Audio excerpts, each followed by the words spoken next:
Hey guys, welcome. My name is Dean, founder of Manful Yoga. This is a 10-minute workout that you can do safely if you have a prolapsed or a slip disc, also known as a herniated disc. This workout utilizes exercises to help you build strength in your hips, your core, and your spine, and it avoids the exercises in which you round your spine, and that will help you avoid aggravating that prolapsed disc. Now, you may or may not know this, but a prolapsed disc will usually fix itself within 1 year. What you can do now is manage the pain symptoms with the appropriate exercises. You also want to avoid certain movements that will aggravate that herniated disc. So this is a good way to keep your spine feeling as good as possible while also avoiding pain while it recovers. Now, by the end of this video, you should be feeling better in your spine. Less pain, less discomfort. And the cool thing about this is you can do this video multiple times per day. Just make sure that you're listening to your body to tell yourself if you're doing it too often. If you like the video, please be sure to hit the thumbs up button, subscribe, and turn on notifications so you don't miss out on future videos. We do put out a lot of stuff on back health here.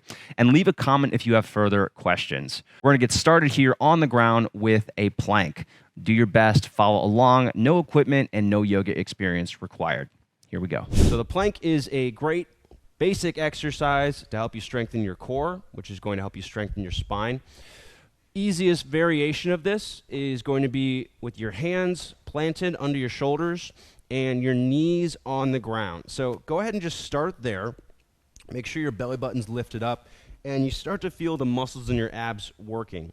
If you want to make this more challenging, you can tuck the toes and lift your knees off the ground, doing your best to make a straight line from your heels to your shoulders. It's something to be aware of. People are going to differ, individually. So these exercises might feel great for someone with a herniated disc, and they might not feel great for other people with a slightly different situation. But for the most part, these exercises are overwhelmingly helpful for people with herniated discs. This workout that I'm giving you comes from a physical therapist inspired program that I developed with physical therapists. So this is stuff that you will use if you go get treatment from professionals. All right, 10 more seconds here. I did that really long talk so that I could distract you while you're doing the plank. All right, and then relax your knees down. From here, we're going to move into a tabletop. This exercise that we're doing now is called a Birddog. Really good for strengthening your core and also for addressing the root cause of herniated discs. Go ahead and extend your left arm out, reach it out in front of you, turn your palm to face up, and then kick your right leg straight back. Now here, we want to make sure that your belly button stays lifted toward your lower back. You don't want to just let your belly droop and you're arching your back. So try to keep the spine neutral, just like you had it when you were in that plank. Press your right heel back, flex your toes toward you, and really reach that left arm forward and up. It also helps to squeeze your right hand and your left knee toward one another. Breathe in and out of your nose. That's just going to help you control your body and hold the pose for a longer time. And we're going to be here for 30 seconds. If you need a break, you're welcome to put your hand down, welcome to put your knee down, and then come back into it when you're ready. But try to hold it for the full duration. 10 more seconds here. Stay nice and long through your body. Make sure you're looking straight down, pressing your head away from your torso. And then release. Okay, same thing, opposite side. Extend your right arm forward, palm facing out or up, and then kick your left leg straight back, flex your toes toward you, press your heel away from you. And it helps to look back at your belly button here and make sure you're making a straight line with your body. Belly button pulls up toward your lower back. That way you make sure that you're using your core and you're not relying on your back to hold this. Back strength is really determined by hip strength and core strength. So you're going to be focusing a lot on your core, your abs, and your hips in this workout. Again, 30 seconds here. Same thing, opposite side. Hug your left hand and your right knee toward one another for a little bit more muscle activation. You might start to feel your muscles shaking. That's a good thing. It means those muscles are strengthening. And I know I talk a lot, but the point is to make sure that you're doing the exercises properly, because if you're not going to get the benefit. Last 5 seconds. All right, and then release. Okay, from here we're going to go down flat onto your chest for some prone strengthening. And prone just means lying on your chest. So I want you to lie down best you can. If you have a belly or it's just difficult to lie on your chest, you can use pillows. You can use props like that to make it more comfortable, but do the best you can. Bring your hands kind of right under your shoulders or below your shoulders, elbows in tight to your sides. Look straight at the ground, and then extend your legs back. So reach your legs back as far as possible. Zipper your legs together, so big toes squeezing together, inner thighs pressing toward one another.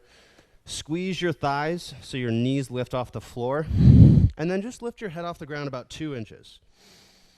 And this is a really basic but really good exercise for strengthening your spine and strengthening your core. And keep in mind, with a herniated disc, the issue is that you've rounded your back too much. You spend too much time sitting. Generally, that's the biggest cause. So we want to do the exact opposite of that. So getting into this shallow back bend is a really good way to counter that. We're going to do this for 20 more seconds. So pick an intensity that's manageable, but is still challenging enough that you have to work hard to hold it. Try to breathe in and out of your nose. That's going to help you hold this exercise for a longer time. By the way, you can do these exercises every day, and if you're looking for more structured programs, that is exactly what I do with my app and my website at manfulyoga.com. All right, go ahead and release. Take a little break here so you can relax your arms out in front of you, relax your head down, give your back a little break. If you need to, you can come up into a tabletop position just to kind of rest. And we're going to get right back into it with more exercises. Make sure you stick around to the end. I'm going to show you a lot of really helpful exercises in this quick video. All right, back onto your chest. And then from here, we're going to do exactly what we just did, but add in scapular retractions. So squeezing your shoulder blades together. So again, extend your legs back, squeeze your thighs, zipper your legs together, and then lift your chest just slightly off the ground. Using your core strength, you don't want to push up. You're just using your core strength and your hip strength to lift slightly. And then from here, I want you to squeeze your elbows as high as you can toward the ceiling. They're not actually going to get that high. And then release them back to the ground. And you're just going to do 10 of those. Squeezing your arms up, squeezing the elbows up, lifting slightly, and then releasing down. So these reps like this is a really good way to help you build strength in your core and in your back. And as you're doing this, you should feel those muscles in your back tightening and getting sore, but you shouldn't feel any pain. If you do feel pain, don't go as high. All right, a couple more. Again, going up to 10 here. And then again, take a little break. So arms out in front of you, relax your head down. If it feels good, you can come up into a tabletop position or even try out a child's pose. Child's pose is going to feel good for some people, and it might exacerbate that pain associated with the herniated discs in other. But goal here, keep your back neutral. Make sure you're not rounding it. So you want to think always keeping the front of your lower torso nice and long, just like you'd have it in a plank.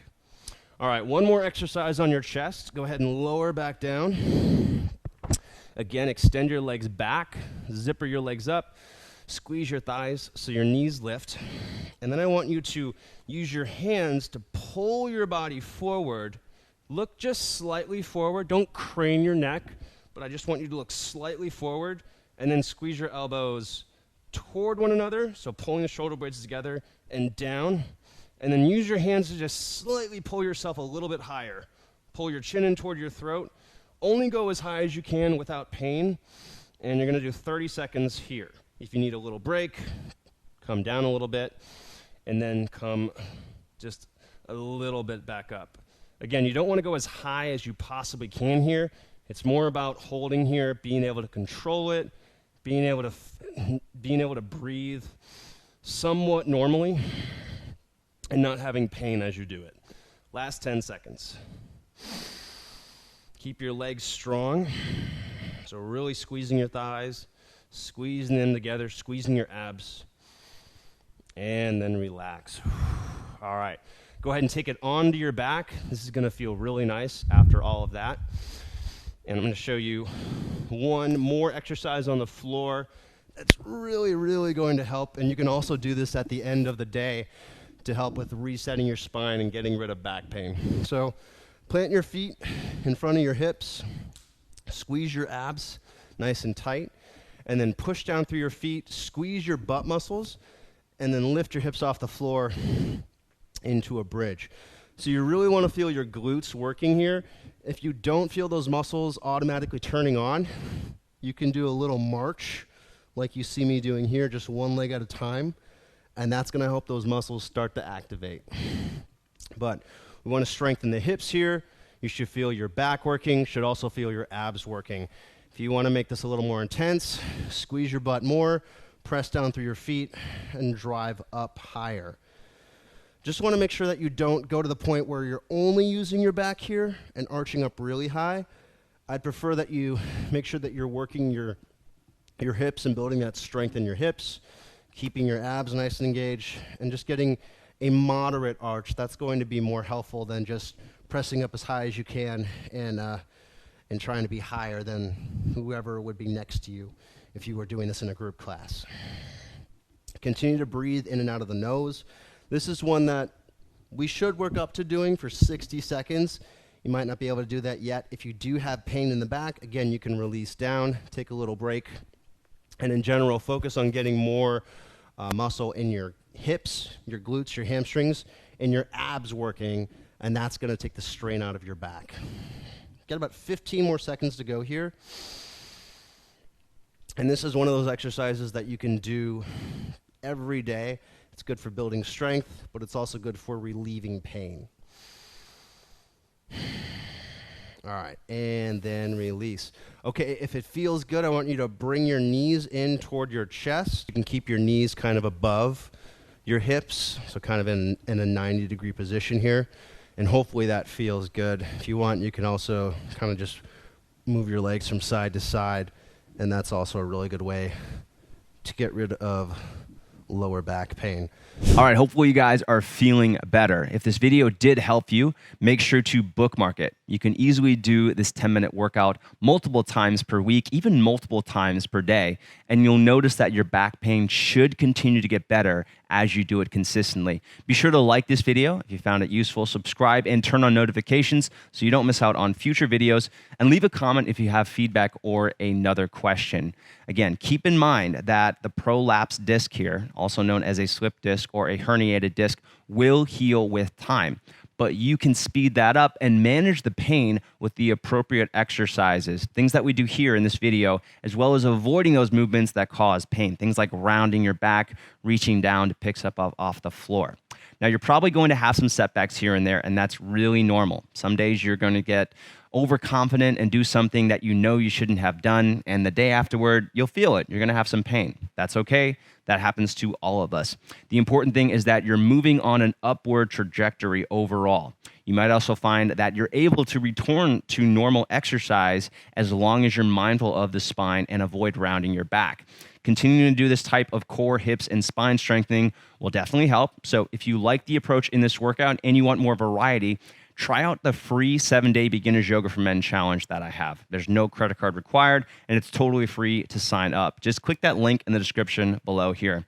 And if you're looking for another workout you can safely do with a prolapsed disc right now, check out this free 10-minute all-standing workout I've recorded. It's made particularly with guys in their 50s in mind, but even if you're not a man in your 50s, you'll benefit from that. Click above my left shoulder to watch it right now. Thanks for watching. See you guys on the next video.